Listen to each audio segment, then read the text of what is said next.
Hello and welcome to another Facebook Live. It's lovely to have you here. My name's Craig from mansioningles.com and from inglespodcast.com.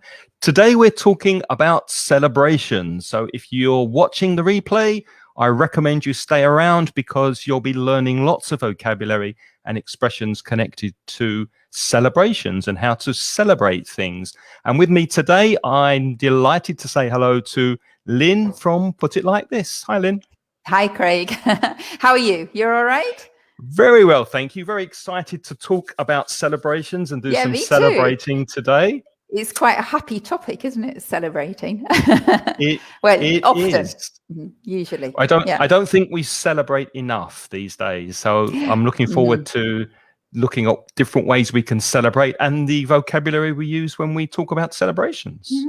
And talk about what kind of celebrations we have. Yeah, exactly. While we're waiting for people to join us live, do you want to tell people quickly about your website and what people can find there if they're interested? Yeah. Okay, thanks. Well, my website, my company is putitlikethis.com. That's my website, and I'm an online teacher. So if you want to improve your English for a specific objective, because that's I try to make tailor-made courses. So if you have a particular objective, it could be to pass an exam, it could be to make a presentation, or it could be that you're writing in English and you need it improving, then I create courses for specific needs for people. So if you go to putitlikethis.com, you can find out what kind of services I offer, and you can get in touch with me. But I only teach online.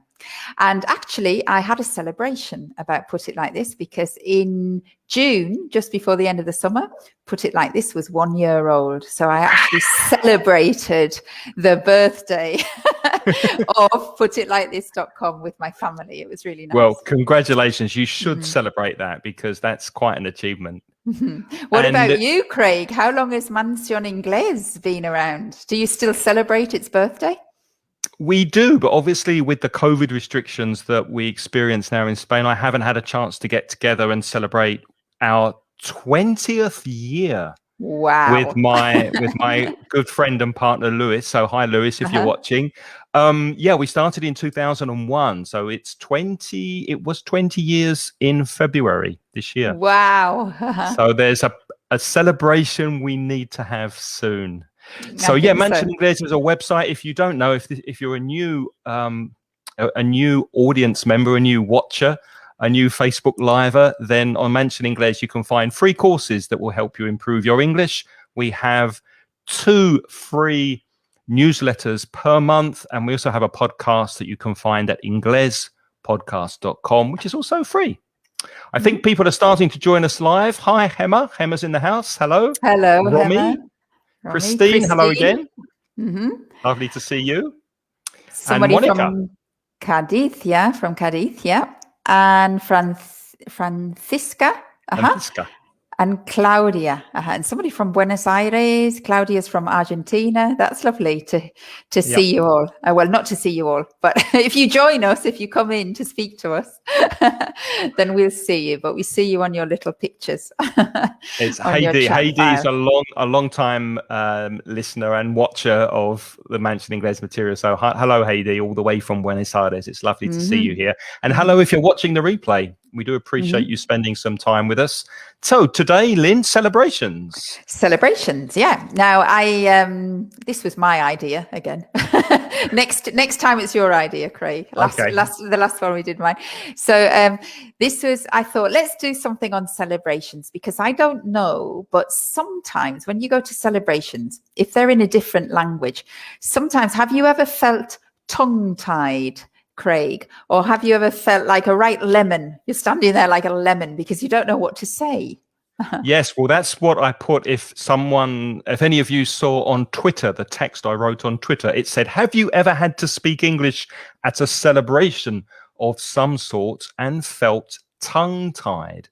Join us to remember what kinds of things we celebrate and say, and you'll never be left feeling like a lemon again. So we need to explain those 2 expressions, Lynne, to feel tongue-tied and feel like a lemon. Well, to feel tongue-tied is very, it has an image because, of course, this is your tongue. And when it's tied in a knot, that means you can't speak. So, of course, when you're standing at a celebration and you want to say the appropriate thing, and it doesn't matter which culture you're from, but in every culture at a celebration, there are certain things that you have to say. And then, of course, sometimes in the foreign language, the words don't come. You don't know how to express the phrase that you want to do. So that is when you feel tongue-tied. The words are not coming to you. You can't speak. And to feel like a lemon, Craig, what does that mean? To feel a bit silly, to feel uncomfortable, maybe a bit embarrassed, out of place. And that happens to me often at more formal celebrations. If I go to a wedding, for example, first of all, I'm wearing a suit, maybe and a tie probably, and I feel uncomfortable. And I'm speaking to people I don't know very well, and everyone's quite formal. And very, very often I feel tongue-tied. I get tongue-tied, and I feel a bit silly, out of place. I feel like a lemon. So I don't know what to say. I don't know what to do. I don't know where to put my hands. So obviously, if English is not your first language, you might feel even more awkward, even more out of place. That's the problem.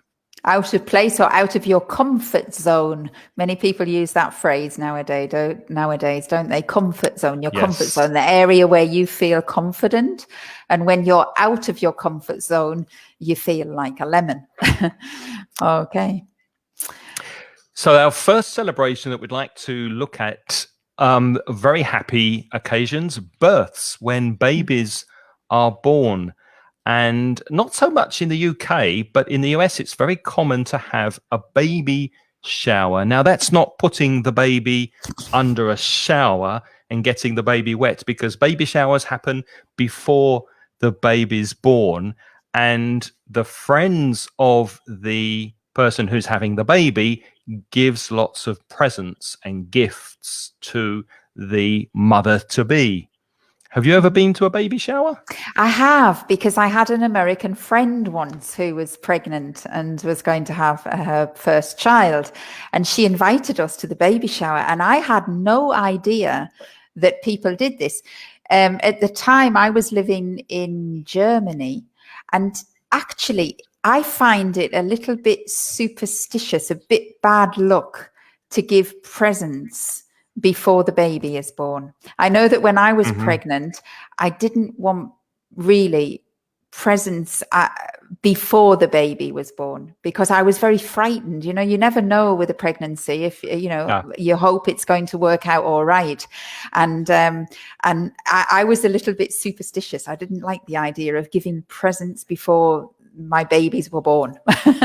So you thought maybe it was tempting fate. You were tempting a little fate. bit, yeah. You got presents. Yeah. So I personally, I don't really like it, but it's very common practice in the US.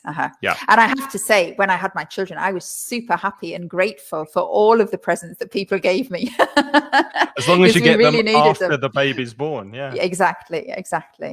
Lorena's saying, me siento como una panfila. I don't know that translation, Lorena, but that must be for when you feel like a lemon or when you feel uncomfortable, perhaps. But that's a new word for me, so I've learned something today. Una panfila. Okay. I didn't know that. I also wanted to just mention the pronunciation of the word births, because many people get that wrong.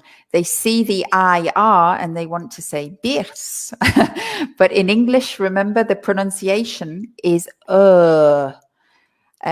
births, right? Births.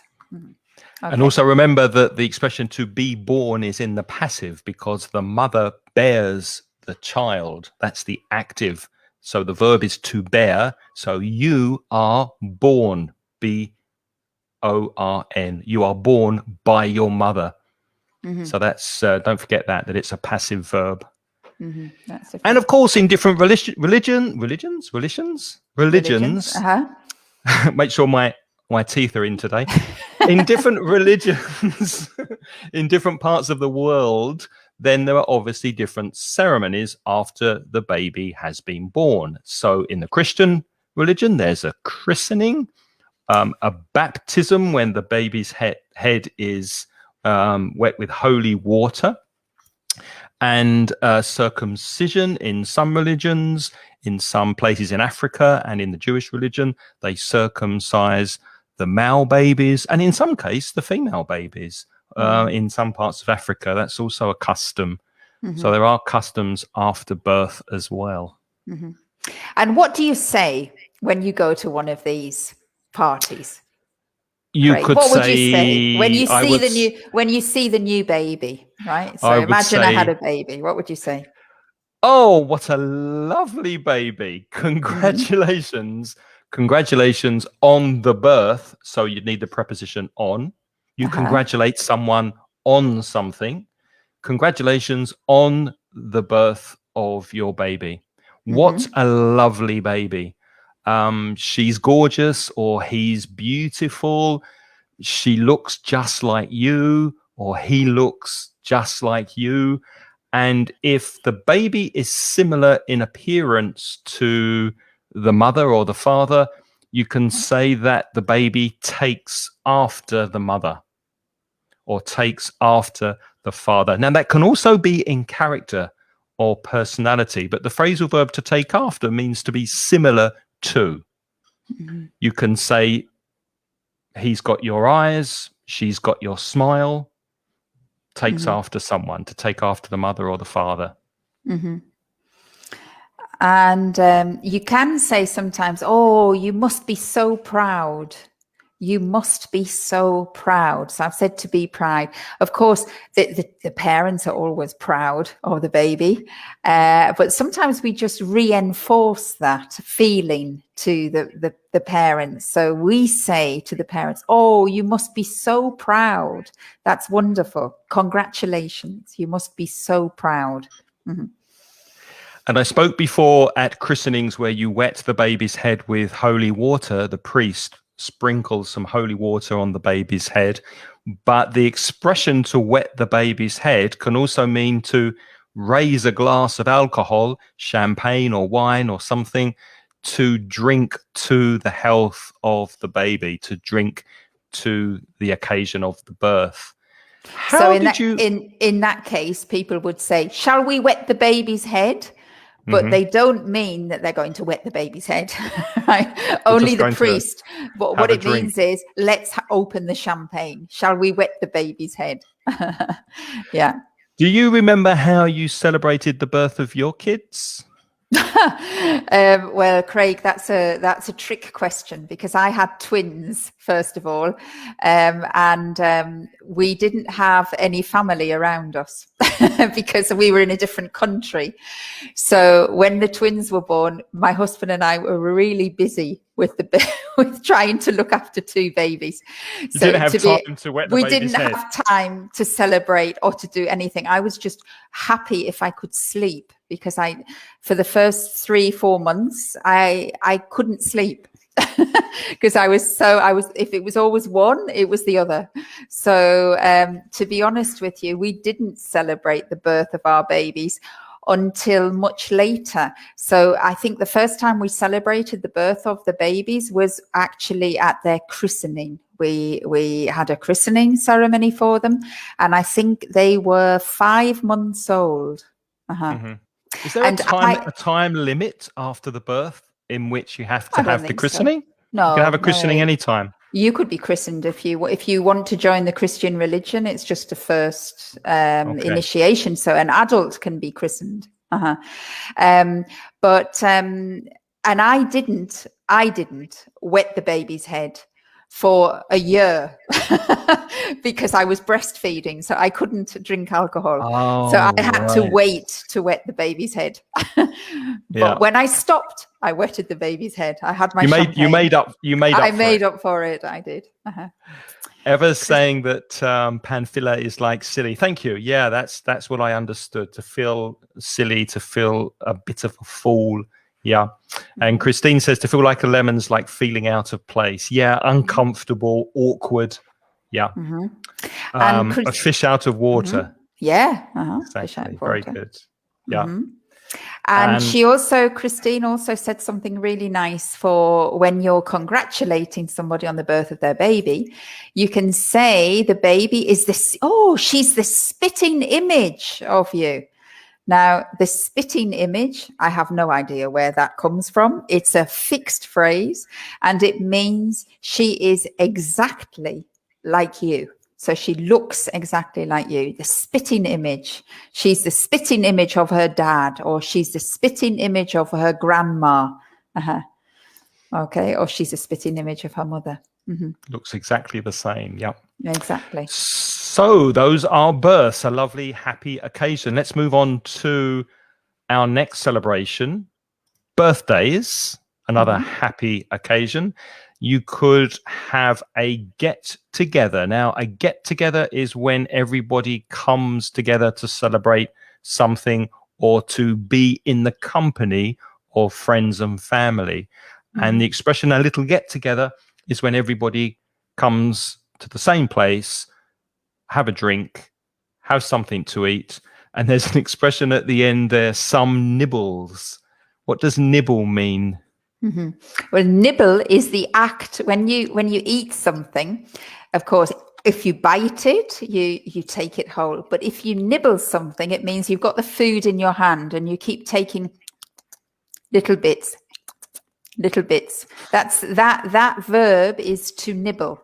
Now, when we say come over for some nibbles, or I will put some nibbles out, then you're putting the kind of food out that people can take in their fingers and have little bits with their drink. So nibbles, classic nibbles, are things like peanuts or crisps or olives. Yeah, I think. Those are the kind of things. Tiny little bits of food. Meal. It's not a meal. It's not a meal. It's not You're a not dish. going to. You but want it's to eat before you go. Something savory often, but just little things to eat gently, a little bit. Yeah. And maybe I just want to add with the word get together. For me, Craig, I always think if you say let's have a little get together, it's something quite informal. Yes. Whereas when you have a party, it's something more official. You have actually invited people. But if you have a get together, it's something more spontaneous, something less formal. Exactly. And another phrasal verb, to come round or come over, especially with informal get-togethers. You might say to your friends, hey, I'm going to celebrate my birthday.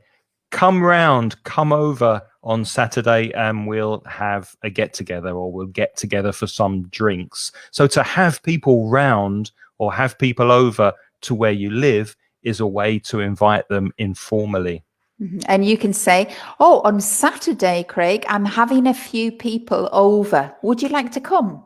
I'd love to. Thanks very much. Are there going to be nibbles? Always.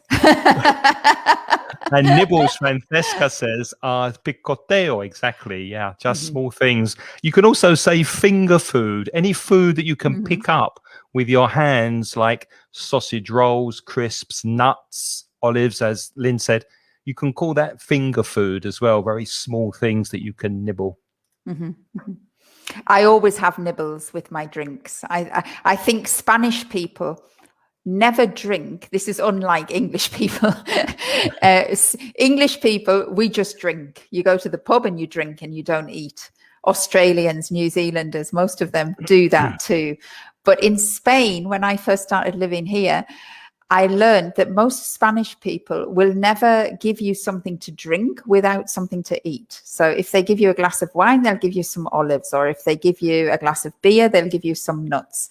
And, which is so sensible. That is such a sensible way to do it. And another thing, apart from that, is Spanish people, being sensible, usually have dinner and then have drinks after dinner. Afterwards. Whereas British people, when I grew up, we'd go to the pub, drink loads of alcohol with no food for about 4 hours, and then go to a restaurant for an Indian or a Chinese takeaway at the end of the evening. No, do it the way the Spanish do and eat before you drink. Line your stomach.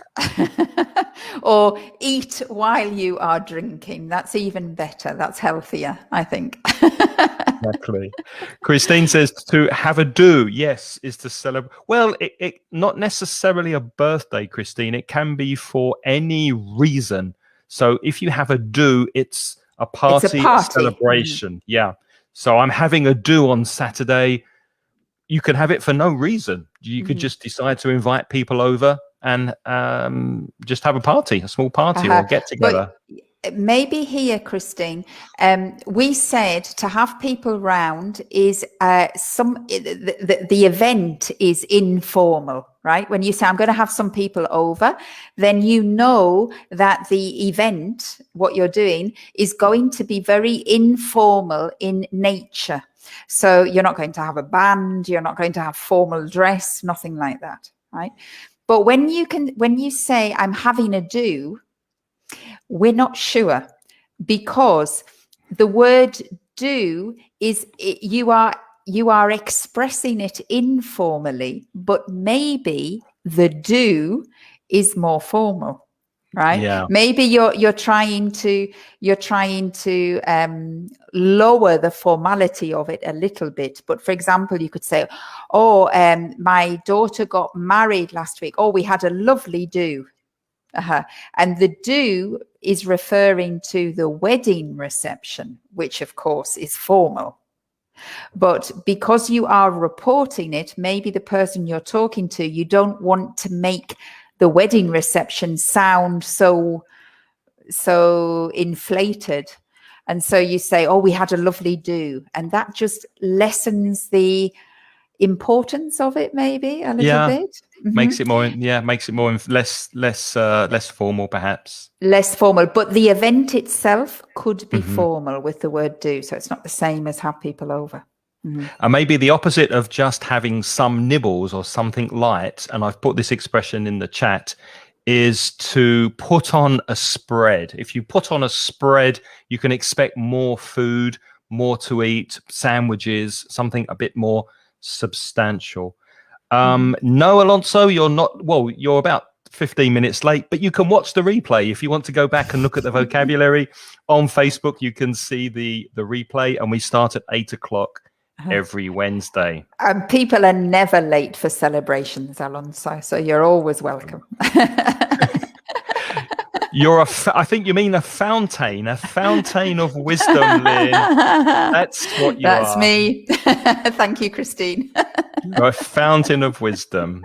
So here's a question for you in the chat if you're watching this live, and also for you, Lynne, if you want to answer first. How do you usually celebrate your birthday? Do you have a particular way of celebrating your birthday every year? Do you have a custom or a regular thing that you do every year? Can you see how old I am, Craig? Of course I do. It's only young people that don't have a regular celebration. What do you do on your birthday? When you get to my age, of course we have a routine. It's always the same.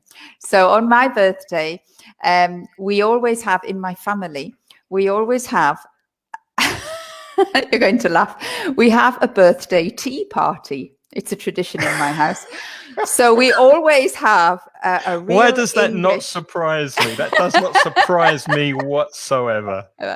So we always have, in my house, we always have a proper English tea.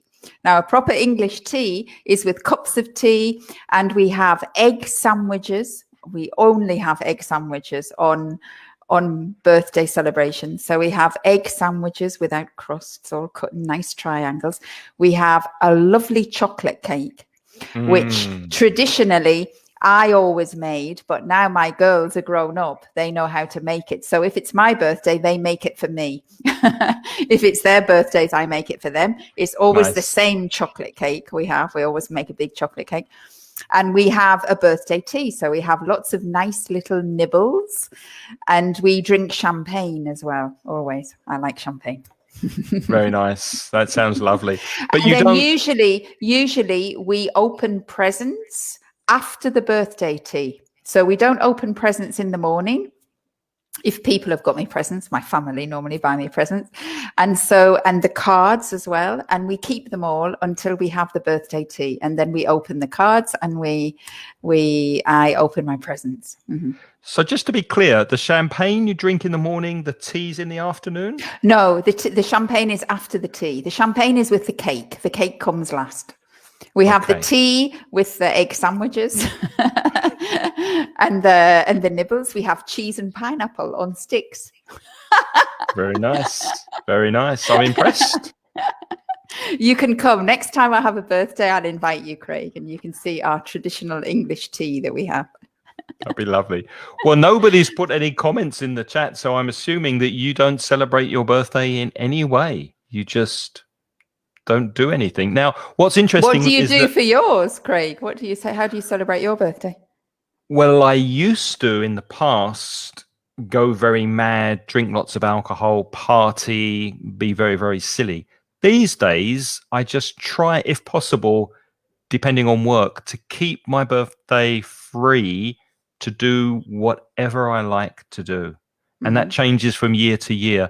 If I feel like going to my favorite place for breakfast, I go to my favorite place for breakfast. And if I want to spend 2 hours eating breakfast, so I just do whatever I feel like doing during the day without any obligations, hopefully without any work to do. So it depends. Maybe I feel like watching my favorite film. Maybe I'll go outside on the bike, do some cycling. So whatever I feel like doing on that day, that's my day that I do exactly what I want to do. Mm-hmm. So what do we say at birthdays? Right. So imagine we go to a birthday celebration.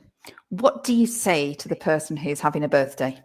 You say, go on. Happy birthday and many happy returns, which means I hope your birthday is going to return for many, many years in the future, which is really wishing someone a long life. I hope you live a long and healthy life. Many happy returns. Mm-hmm. And then sometimes we say, how old have you turned today? So this is a strange use of the verb to turn. And because, of course, the idea is that your birthday, I don't know, your age changes on the day of your birthday. So it says, how old have you turned today? And then got some comments in the chat. What's happening in Argentina? You celebrate with family, Maru, and friends together and enjoy a yummy meal. A yummy meal is a very tasty, appetizing meal that's very nice to eat, and you enjoy your time together. Gemma eats with her family at the weekend to celebrate your birthday. Is it next weekend, Gemma, your birthday? Is it soon? And Monica says, I've never eaten, because it's present perfect. I have never eaten egg sandwiches. What is the recipe? Eggs and bread and mayonnaise? Mayonnaise? I'll tell you very quickly, right? You get white sliced bread, the really unhealthy sliced bread without the crusts. You can cut the crusts off, right? Then you boil eggs, you hard boil eggs, right? Then you chop the eggs, you peel them, you chop the eggs very small in tiny, like pieces like that, right? Not slices, but chopped.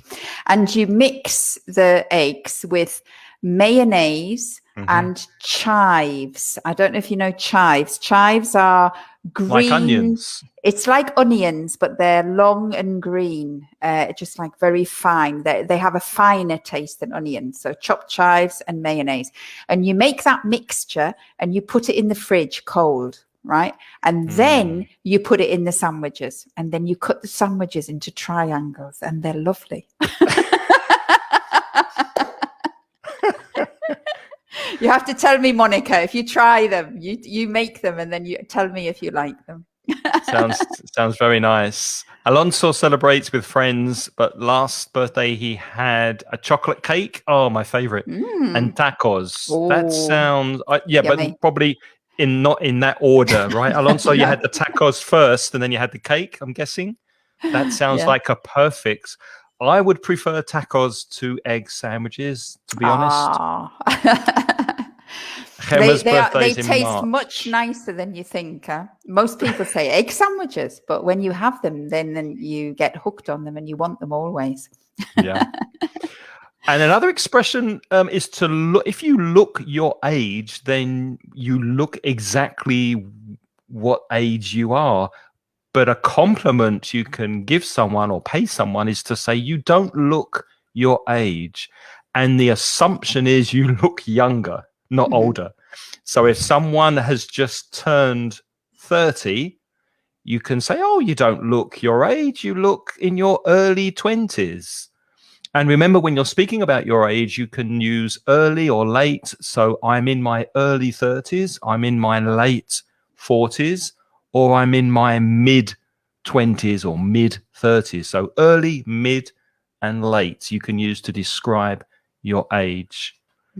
Lots of people make a joke as well, because you see, at my age, nobody is going to say, how old are you? Or how old have you turned to gay? That's not an appropriate question for me. But some people might come to me and they might say, oh, 21 again? And I say, yeah, 21 again. Amazing, isn't it? Yeah. So sometimes that's a sort of friendly thing to break the ice. If you say, happy birthday, 21 again. Wow, you look great. Just turned 21 for the third, 21. fourth, fifth time. Christine, you said she used to have I think a whale of a time, not whole, a whale of a time at my kids' birthday parties. I remember them having Christine. total blast. A total blast means a wonderful time, a fantastic time with their friends, with presents and sweets. Yeah. Yeah. And Hema says she's in her mid-20s. Oh, so you're same age as me, Hema. Great. Yeah, same age as me. Yeah, we're all in our mid-20s. Isn't that nice? Again. So, and maybe the last thing you should say, if somebody on your birthday does say, oh, how old are you? And you don't want to say, you could say, I'm not telling, mind your own business. Right? So I'm not telling. We don't say I'm not saying. We say I'm not telling. Mind your own business. That's what you can say. Or that's for me to know and you to find out. Oh, that's flirtatious, Craig. Actually, what's interesting is sometimes you don't know what to say if the question is too personal. If somebody asks you your age, if you're married, how much money do you earn, and you don't want to answer, the best thing to do, in my opinion, is to answer with another question. Why do you ask? If someone asks you that, if someone asks you something that makes you uncomfortable, just say, why do you want to know? Why do you ask? I'm curious. So you answer their question that's not very polite with another question. Moving on. That's a good trick. Moving on to the next celebration. Oh, anniversaries. Wedding anniversaries? Because you can have a job anniversary, can't you? You can, and this is sometimes a false friend for some languages, because the word in French for birthday is anniversaire. So you've got to be careful with that, right? So anniversaries in English only refer, it's not your birthday. It's when it's usually for weddings. So if you've been married, if you celebrate the day that you got married, or you could have, for example, earlier I said in June, my business, put it like this, turned 1 year old. So I had an anniversary. It was its first anniversary. Okay. So an anniversary is for anything else, but not your birthday, basically. Now, usually anniversaries are wedding anniversaries. And when you have wedding anniversaries in English culture, we celebrate the numbers quite a lot. I don't know if this is the case in other cultures, but for example, if you've been married for 25 years, that's quite a long time. And they say a silver wedding anniversary, or 40 years is a ruby wedding anniversary. Ruby is a precious stone. It's a red stone, ruby. 50 is your golden wedding anniversary. Diamond is 60. Platinum is 70. And when I was just checking that I was right on Google, I discovered that apparently oak is 80. Oak is a piece of wood, right? It's a type of tree, roble in Spanish. It's a type of tree, oak. And I thought to myself, who has been married for 80 years? Someone who's 100 years old, maybe. Wow. Mm-hmm. Yeah, that's an achievement. I mean, 80 years old is a long time. And I found it very interesting because before, silver, ruby, gold, and diamonds, platinum, they are all very valuable things. But when you get to 80 years, you're back to wood. Yeah, and I think 5 years is paper or something like that. So yeah, they do have a list of every single wood, paper. Yeah, everything is different. Yeah, but it's unless oak is the wood for your coffin. If you've been married 80 years, you're nearly ready for the coffin when you die. That's the box that they put you in when they die. Or your partner's coffin. Or your partner's. That's where you want to put them after 80 years of marriage. Do you have? I think that's amazing. Do you have a specific way to celebrate your wedding anniversary? No. We actually, my husband and I actually celebrate more. I mean, we say happy anniversary. We remember the wedding anniversary, but we don't do anything special. We don't really do anything special. But I have to say that we celebrate more the day we met. So we have an anniversary for the day we met. It's not our wedding anniversary, but it's the day that we met. And then we'll always have a drink of champagne or something, any excuse to celebrate. Any excuse. That's what I like. Monty's saying, like people from Galicia in Spain, always answer with another question. Why do you say that, Monty? That's true. And Christine's just renewed her vows. Congratulations, Christine, after a silver wedding. That's fantastic. Congratulations. Well done. Wow. So we didn't explain renew your vows, but the vows are the promises that you make in church when you get married or in the registry office. You make a commitment to each other. It doesn't matter what your religion is.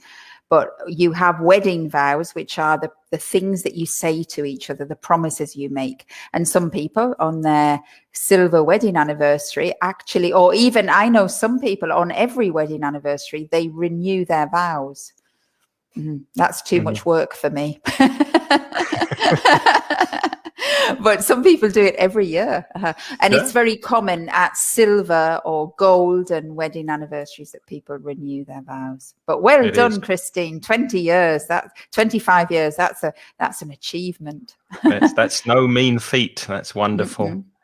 And you can also celebrate successes. And we had the expression a do before, do as a noun, to have a do. Well, if you leave your job, you can have a leaving do, which is celebrating the fact that you're leaving the company, which is fairly common in the UK. You have a leaving do. Maybe the employees collect money and buy you something as a leaving present. And then you have a party to celebrate, usually in the pub, and you have a leaving do. You throw a party. That's not literally throwing anything. That's a collocation with the word party. You can have a party, you can plan a party, you can go to a party, but the idea of having it, you can also say to throw a party. I'm throwing a party to celebrate my wedding anniversary, for example. It's a more informal way. The formal way is to host a party. When you're the person who is organizing the party, you are hosting a party, but that's very formal. So normally we just say, I'm throwing a party. Alonso had his anniversary, his job anniversary, his work anniversary in July, and he's been working at his current job for 2 years. You wouldn't say I have 2 years. That's translation from Spanish, Alonso.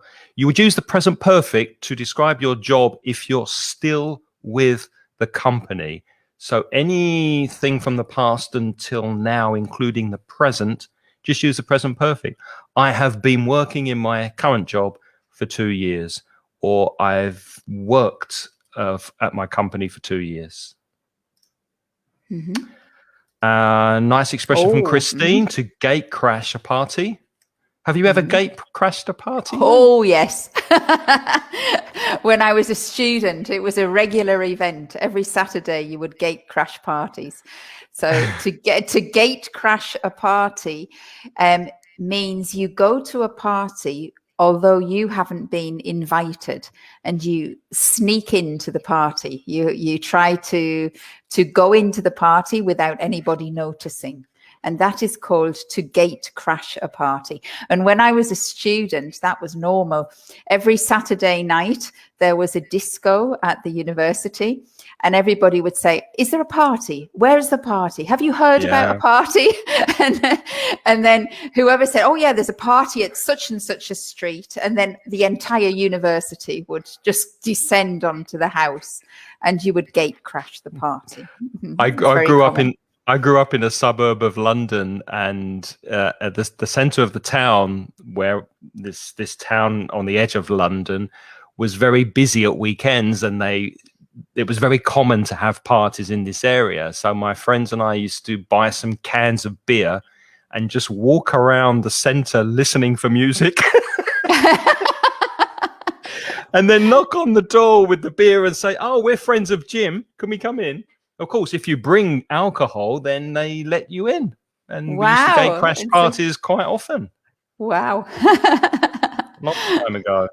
Yeah. Eduardo is celebrating. He said, let's party. Yeah. The verb to party is very, very common in American English. Not so common as a verb in British English.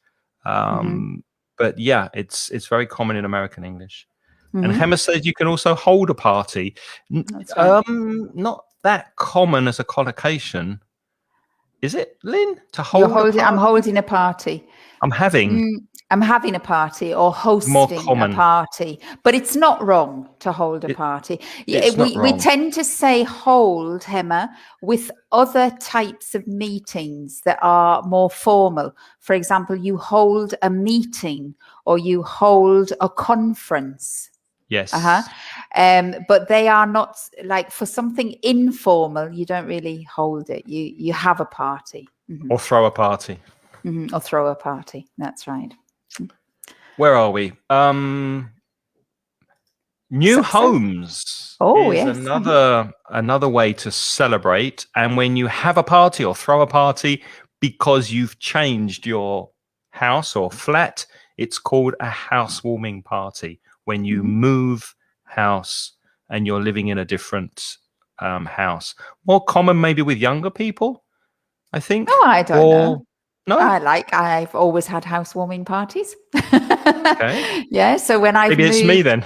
It's you. It's just you. I never move. I'm always here. I never move anywhere. Or are you a party pooper? What's a party pooper? Can you put that in the chat file? Party I'm pooper.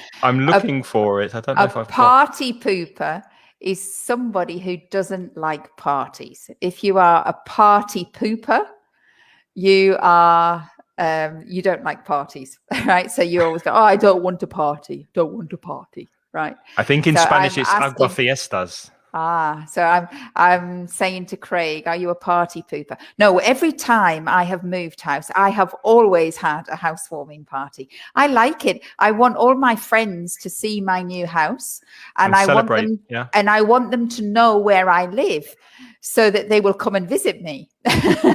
If they don't know where I am, they won't come, will they? So I like to have visitors. So I like to have a housewarming party. The only problem is that I haven't moved house for a long time. I've been in this current house for about 18 years, but soon I shall move and have another housewarming party. My sister recently moved. I'm waiting for her to have a housewarming party, but I think she's going to paint the house soon, which is not good news, because you want to have your housewarming party before you paint the house. That's what I'm saying. You have the housewarming party, you wreck it, and then you wreck it, then you paint it. Yeah. Yeah, that's true. Yeah, agua fiestas. That's what I thought, Norma. Agua fiestas is a party pooper. Yeah. Or a spoil sport. Another expression that I like is to be the life and soul of the party. The live wire, the life and soul of the party. Nice, very nice. Okay. What else? Weddings. Weddings. All right.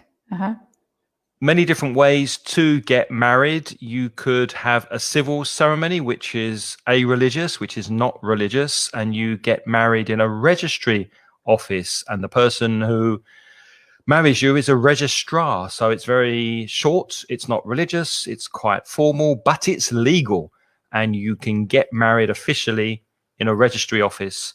And you need witnesses, you need people to come and be witness to the marriage, and they sign a paper and you're officially married. But of course, you can be more extravagant than that, can't you, Lynne? You can have another kind of wedding and invite lots of people.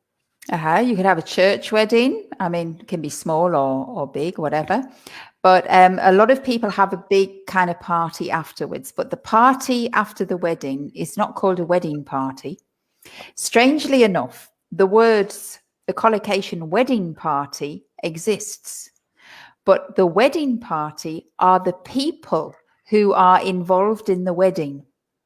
So you say, when will the wedding party arrive? And the wedding party is the bride, the groom, the parents of the people. Yeah, it's the best the guests, the guests, the people involved in the wedding are called the wedding party. So that's quite unusual.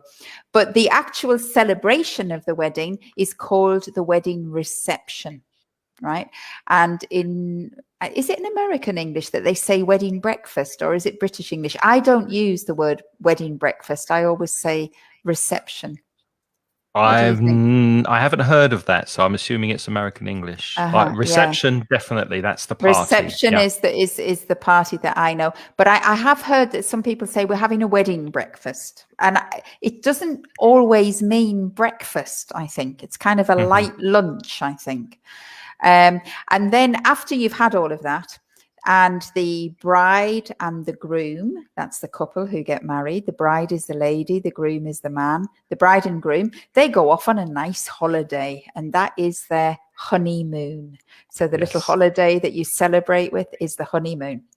But what do you say, because we forgot to say before, what do you say to people at weddings, Craig? What do you say when they've just got married and you're standing in the queue and you go there and you want to say, oh, what do you say?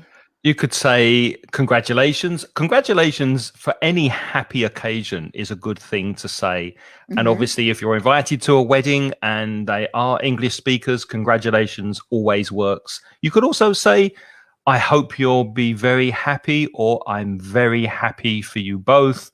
You could say, I wish you all the very best, the best of luck. I wish you all the best. Will we hear the patter of tiny feet? What does that mean, Lynne? What's the patter? I'll write it in the chat room. Will we hear the patter of tiny feet? Is a jokey response. It might be a little bit. Craig wouldn't like to answer that question. So he would say, why do you ask that? Wouldn't you, Craig? I'd say we're not getting a dog. Right, so he's put in the chat file, will we hear the patter of tiny feet? Now the patter is the gentle sound like this. Oh, you've done it, thank you.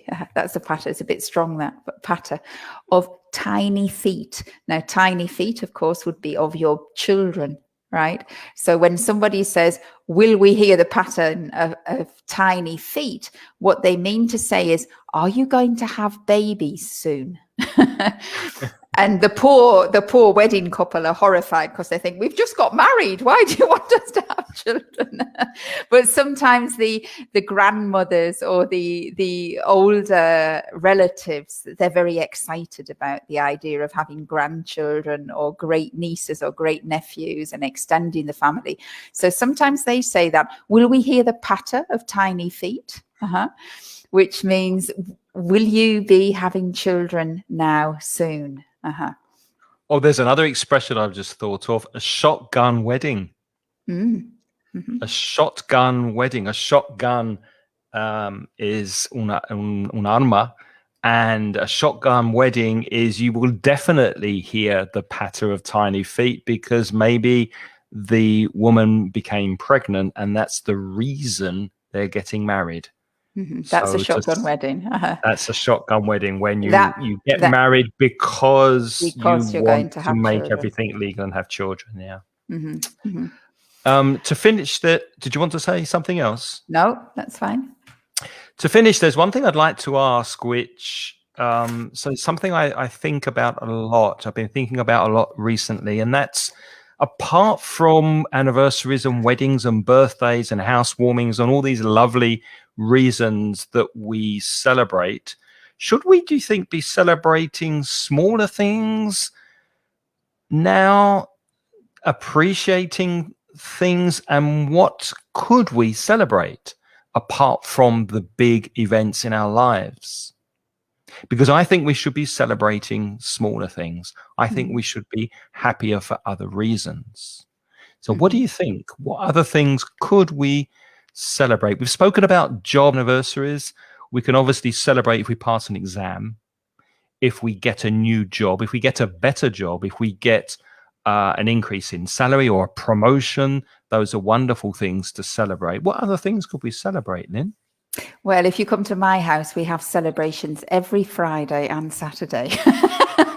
Really? Tell us we more. do. I don't know. It's just because I like all of these things. You know what I'm like. I just like, and it's true. In our house, every Friday we have a celebration. We have a celebration because it's the weekend. So our little mini celebrations are, we have a egg drink. Sandwiches? No, we don't know. That's more of an official, that's a more formal celebration because it takes more work. But what we do is we have a beer or a glass of wine, and we have a few nibbles. So we put out some crisps. And my kids now are older, so they join us. But even when they were little, we used to celebrate with them. They just used to drink like Coca-Cola or whatever. And we all sit round together and we just chat. So we actually always have a celebration on a Friday and sometimes on a Saturday as well. So I just celebrate whatever, any excuse to have like some nice family time and have a drink and have some nibbles. And we always tend to celebrate if one of us in the family, if something good has happened to them. For example, very recently, my husband got a new job because he'd lost his job and he got a new job. So it's like, oh, celebration tonight. Yeah. So, and we don't have a party, but we do have a drink, and we all go around and we say, well done, let's make a toast, cheers, good luck. So, and we wish each other good luck, or if my kids pass an exam or whatever, then we. I think it's really important to celebrate these little things and just to feel happy because it's the weekend, or because it's a really nice day and the sun's out and it's beautiful outside. Anything you can find to celebrate these days, I think, is a wonderful idea. So, yeah, absolutely. Maro says he makes pizza every Friday. What a wonderful way to celebrate the end of the week. Yeah.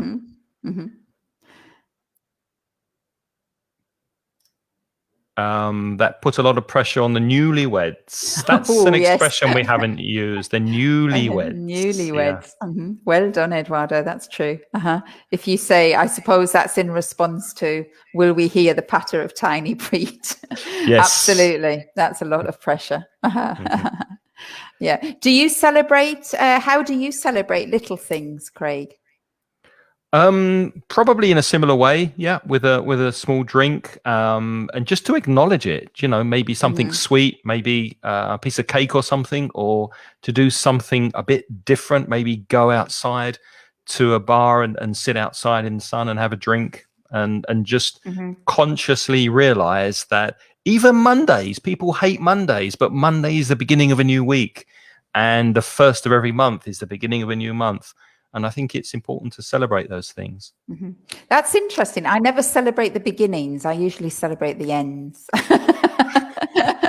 Because it never occurred to me to celebrate Monday, for example. Yeah. But you could. Yeah. Why not?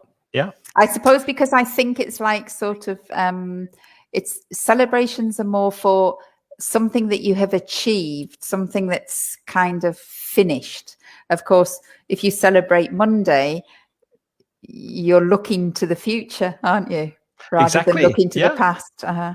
And listen, you wake up in the morning, you open your eyes. I think that's a reason to celebrate. I think that's fantastic. Yeah, of course. Yeah. Yeah. And I think that's a nice way to end. So we hope you have found this useful and you've learned some new vocabulary and that you'll remember it and practice it. And please join us again next week when Monica will be with me for another Facebook Live at 8:00 next Wednesday. And then Lynn will be back in 2 weeks, Lynn, with another Facebook Live. Yeah.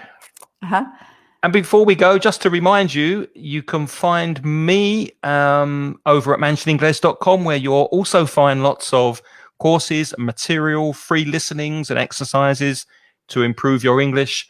And if you haven't yet, good idea to sign up for the monthly newsletter that gets to you by email. There are 2 every month, and one's coming out very, very soon. And if you like podcasts, you can find Ingles Podcast wherever you listen to your podcasts. We're on Spotify and the Apple platform and pretty much everywhere. So inglespodcast.com is our podcast. Lynn? Yeah, and putitlikethis.com is my website. I'm an online teacher, so if any of you are interested in online classes to help me improve your English, help you find your own voice in English, then you can go to putitlikethis.com and you can read a little bit about the kind of courses that I might be able to create for you. Okay? All right. Oh, and Meryl has a wonderful idea of celebrating yesterday's the start of the spring season. But she's in the southern hemisphere. You're in Argentina, aren't you? I think. And we just celebrated yesterday the autumn, of course. And I celebrate it because the summer for me in Spain is much too hot. Oh, so I'm celebrating the fact that the weather is getting a bit cooler, and I'm very, very happy about that. Absolutely, me too. But I'm sure that Maro and the people who are in Argentina and in the southern hemisphere, you're all very, very happy that you're getting some warmer weather soon. So warmer weather will be on the way. Fantastic. So wherever you are in the world, thanks for watching. We'll see you again next week, and we'll see Lynn in 2 weeks. And until then, take care and don't forget to celebrate something tomorrow. All right. Bye-bye. Good luck. Bye-bye. Take care.